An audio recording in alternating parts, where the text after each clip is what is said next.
Qui a inventé le raisonnement par récurrence? Eh bien, comme d'habitude, je n'en sais rien. On se demande bien pourquoi. Je vous raconte autant d'histoires, et si c'est pour ressasser que je n'ai pas les réponses aux questions les plus naturelles, non? Pourtant, dans le cas du raisonnement par récurrence, les choses avaient l'air simples. Il apparaît pour la première fois dans un texte de Pascal, le traité du triangle arithmétique. C'est de ce traité que nous vient l'expression triangle de Pascal. Oh, même si Pascal était bien conscient de n'être pas le premier. Pascal l'a écrit avant sa période mystique, après sa correspondance sur les probabilités avec Fermat, à l'automne 1654. Mais il n'a été imprimé qu'après la mort de Pascal, en 1665. On y trouve deux raisonnements par récurrence. Le premier est celui-ci. Quoique cette proposition ait une infinité de cas, j'en donnerai une démonstration bien courte, en supposant deux lemmes. Le premier, que cette proposition se rencontre dans la seconde base, c'est l'initialisation. Le second, que si cette proposition se trouve dans une base quelconque, elle se trouvera nécessairement dans la base suivante, c'est l'hérédité. D'où il se voit qu'elle est nécessairement dans toutes les bases, car elle est dans la seconde base par le premier lemme, donc par le second elle est dans la troisième base, donc dans la quatrième, et à l'infini. Remarquez que Pascal ne fait pas appel à l'axiome de récurrence. Et pour cause, il ne sera introduit par Grassmann, puis Dirichlet et enfin Peano que dans la seconde moitié du XIXe siècle. Pascal se contente d'un argument du type on voit bien que, et qui au fond était celui de tous ses prédécesseurs. La nouveauté est l'expression de l'hérédité. Si la proposition est vraie pour une base quelconque, elle est vraie pour la suivante.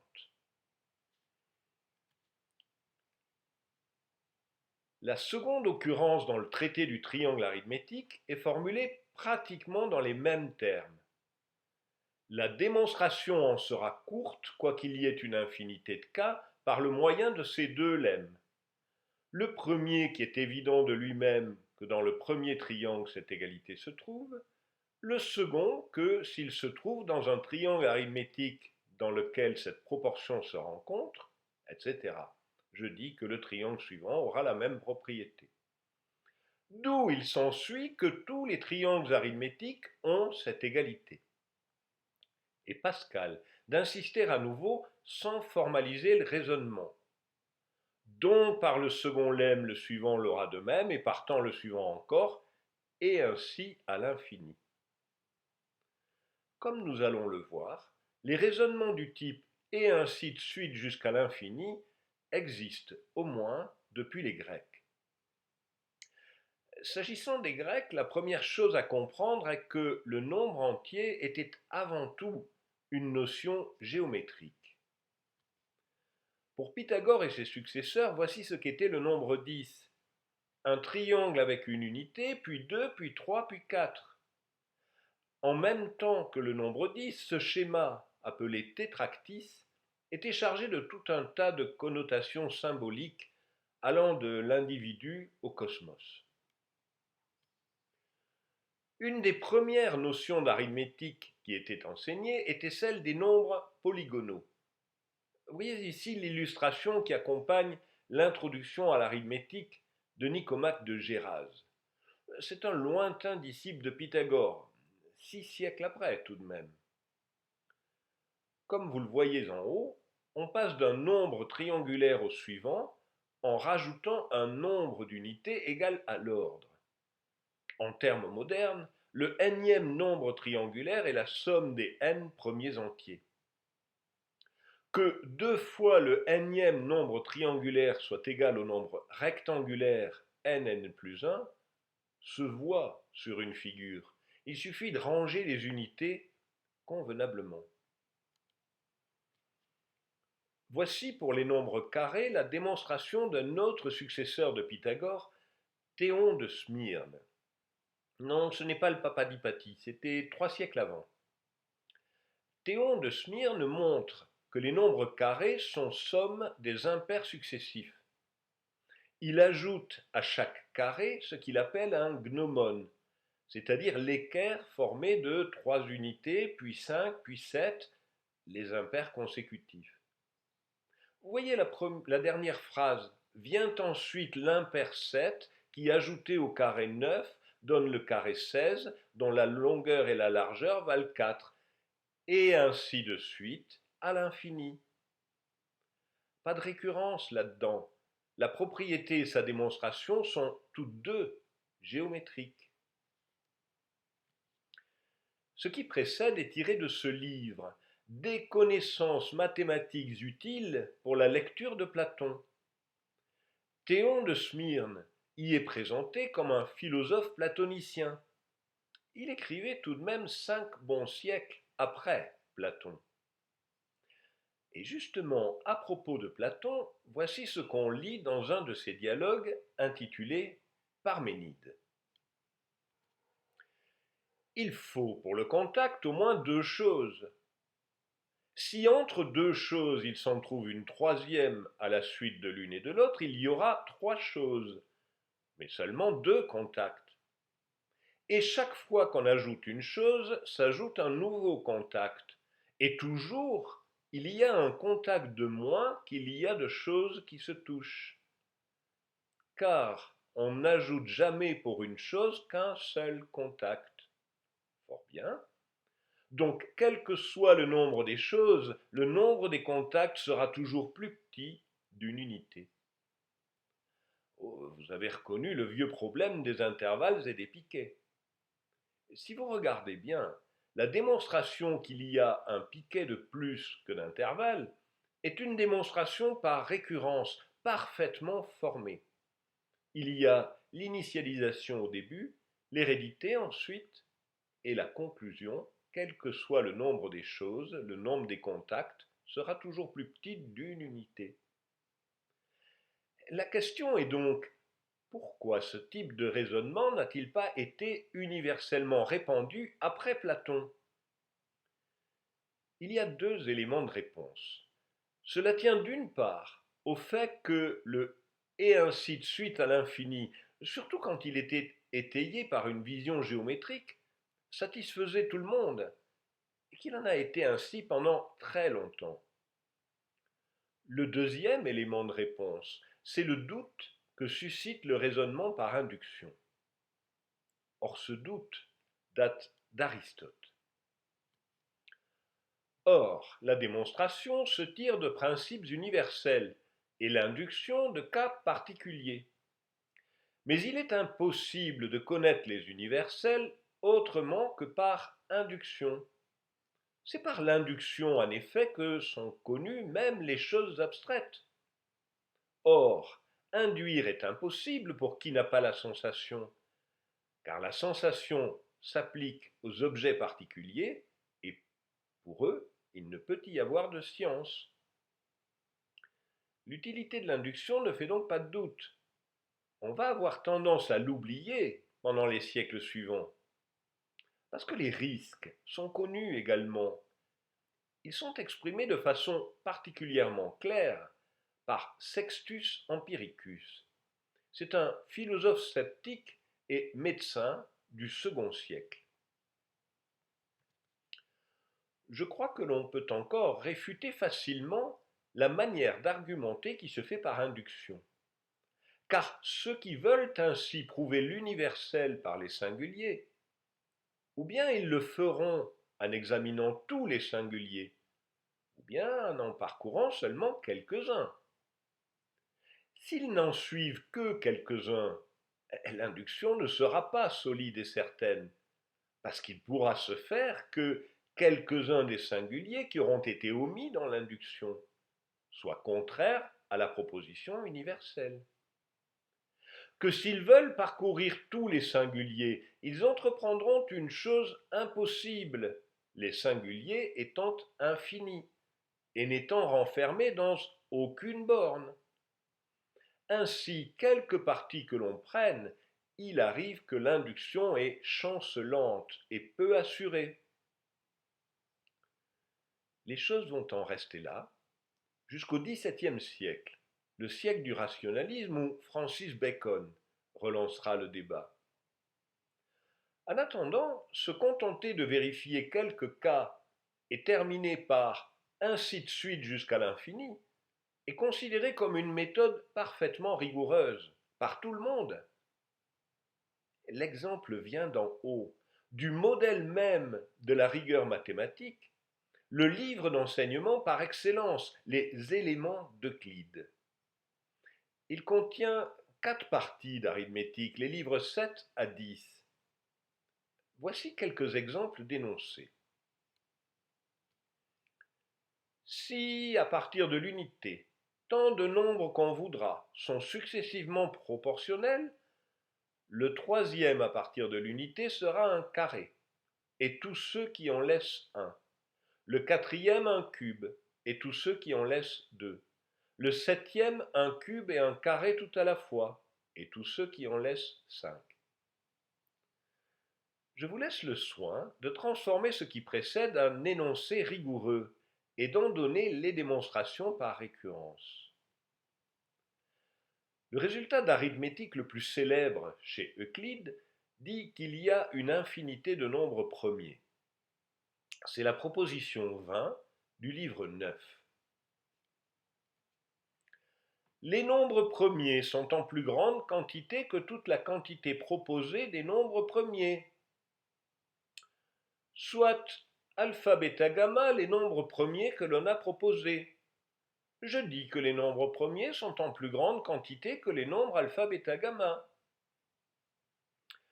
Que n égale 3 ne soit qu'un cas particulier, et que la démonstration vaille pour tout n, est une évidence. Il ne viendrait à l'idée de personne de dire soit n un entier quelconque, considérons n nombres premiers. D'ailleurs, on serait bien en peine d'une notation pour ces n nombres premiers. Les indices n'apparaîtront que bien plus tard.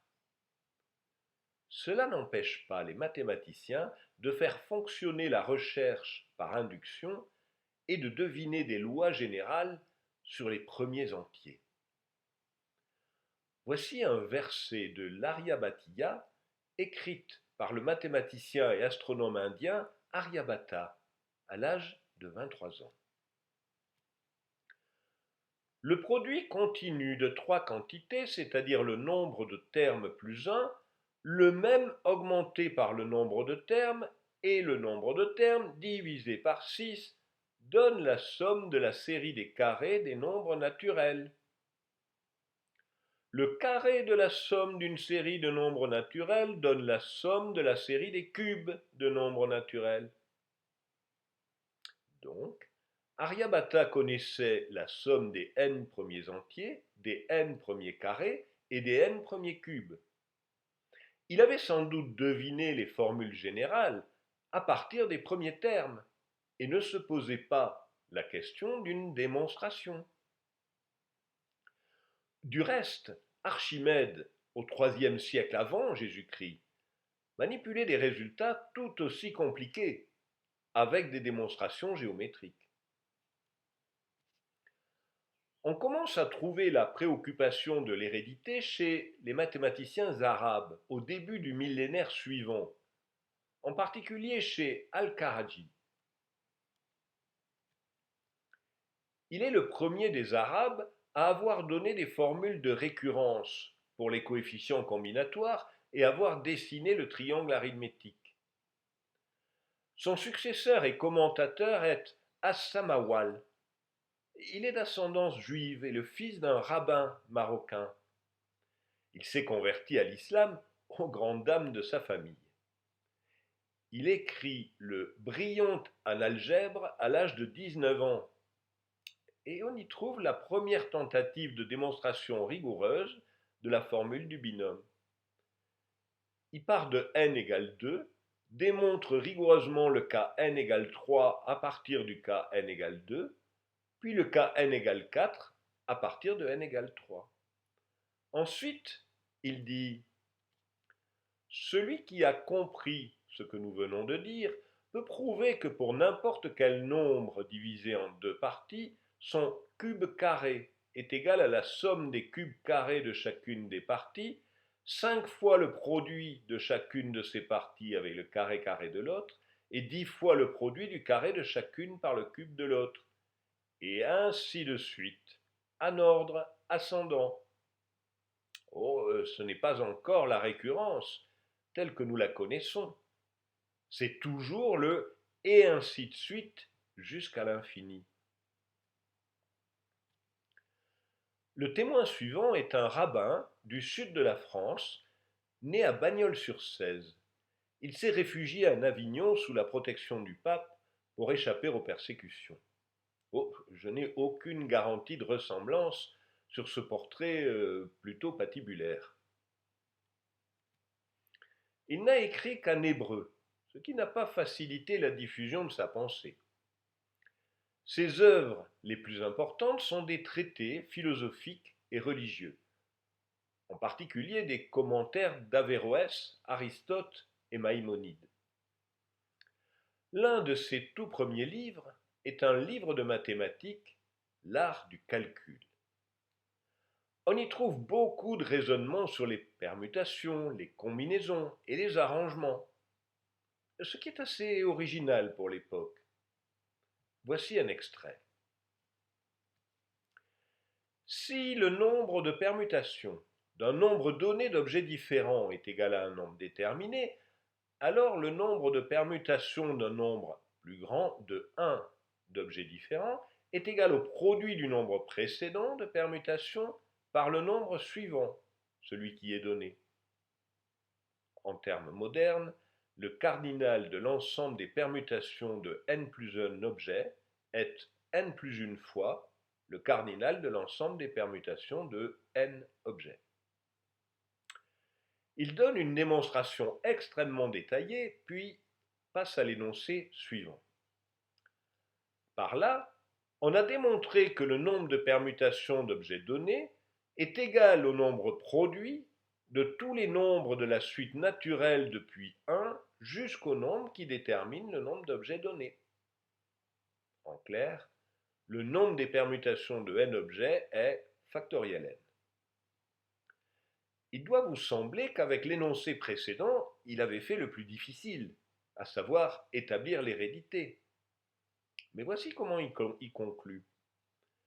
En effet, le nombre de permutations de 2 est 2, et cela est égal à 1 multiplié par 2. Le nombre de permutations de 3 est égal à 3 fois 2, qui est égal à 1 fois 2 fois 3. Et l'on montre cela plus loin, sans fin. Le suivant sur la liste est un abbé de la ville de Messine, Francesco Maurolico.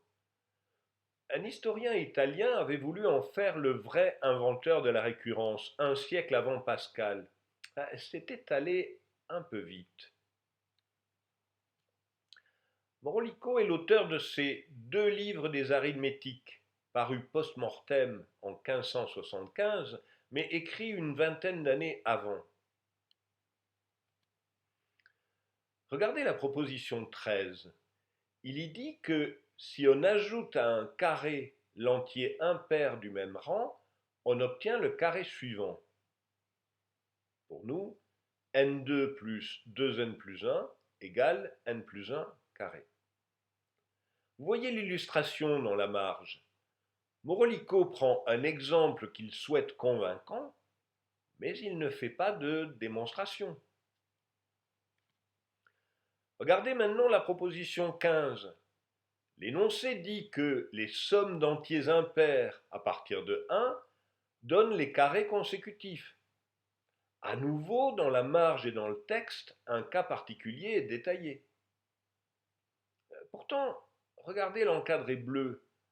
Maurolico est conscient du fait que appliquer sa proposition 13 jusqu'à l'infini, dit-il, démontre son résultat.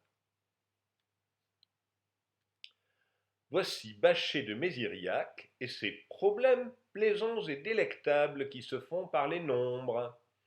En fait, c'est un livre d'arithmétique de bon niveau pour l'époque. Voici un extrait. Il souhaite démontrer la commutativité du produit d'un nombre quelconque d'entiers. Il explique comment passer de 3 à 4, de 4 à 5 et enfin de 5 à 6. Et il ajoute, et ainsi toujours si l'on en propose davantage. Donc le moyen de la démonstration est universel et applicable à toute multitude de nombres. Bachet de Meziriac écrit ceci 40 ans avant la publication du traité du triangle arithmétique de Pascal. On pourrait se dire que la méthode de Pascal a changé la manière d'écrire les démonstrations. Eh bien, pas vraiment. L'Arithmetica Infinitorum, l'arithmétique des infinis, par John Wallis, date de 1656. C'est la dernière étape importante avant le calcul différentiel. On y trouve nombre de résultats sur les sommes finies, que l'on démontrerait de nos jours par récurrence. Mais Wallis ne le fait pas. Il se contente de la méthode inductive. On vérifie les premiers pas et on conclut, ainsi de suite, jusqu'à l'infini. 30 ans plus tard, dans son algèbre, Wallis se défend contre ceux qui lui ont reproché sa méthode de démonstration. Il y consacre 2 chapitres. Il commence par argumenter que ces démonstrations sont du même type que celles d'Archimède. Puis il poursuit. La plupart des mathématiciens que j'ai vus, après avoir continué l'induction pendant quelques pas, et ne voyant aucune raison de ne pas croire qu'elle continuera ainsi, se satisfont de cette preuve pour conclure et ainsi de suite pour les puissances suivantes. Et une telle induction a été considérée jusqu'à présent comme un argument concluant, par ceux qui ne s'enrôlent pas parmi les pinailleurs. Suivez son regard. Et parmi ceux qui se sont enrôlés parmi les pinailleurs et qui l'ont critiqué, il cite explicitement Pierre de Fermat. Et il faut dire que c'est un habitué de la paille dans l'œil du voisin. Pourtant, lui aussi n'hésite pas à recourir à l'induction en arithmétique.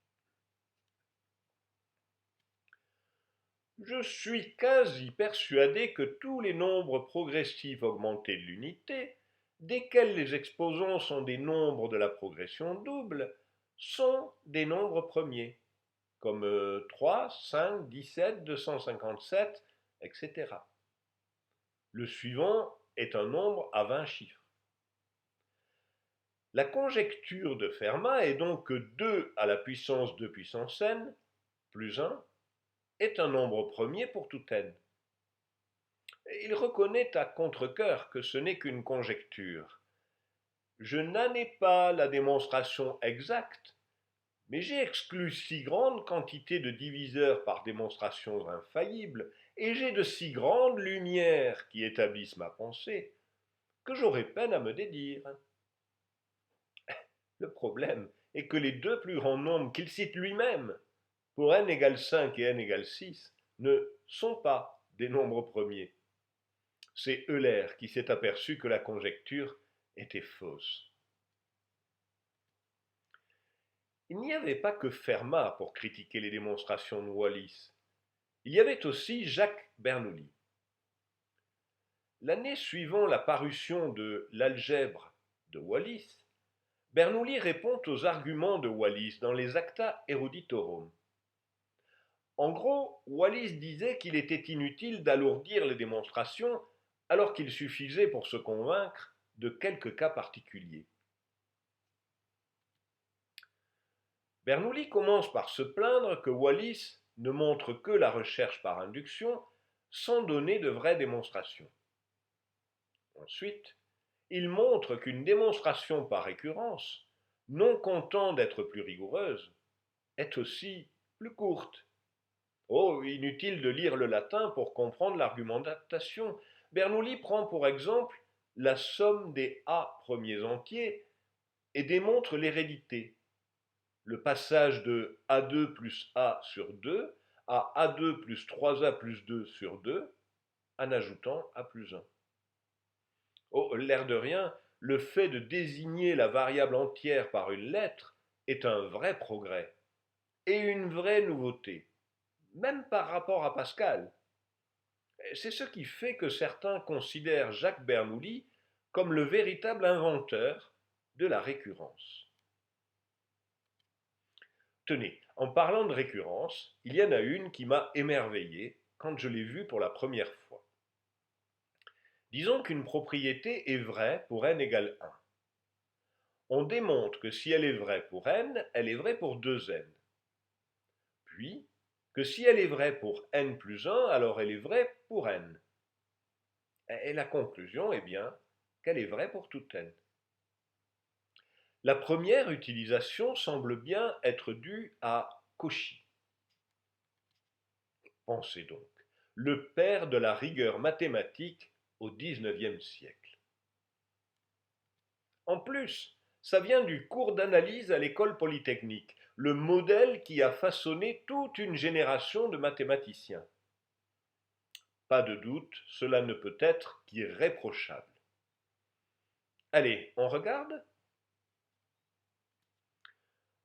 Voici le théorème. La moyenne géométrique entre plusieurs nombres a, b, c, d, est toujours inférieure à leur moyenne arithmétique. Ah bon? A, b, c, d? Pas de quel que soit n? Ben non. Soit n le nombre des lettres A, B, C, D. Qui a osé dire n égale 4? Vous me copierez 100 fois, Cauchy est le plus grand mathématicien français. Non mais sans blague.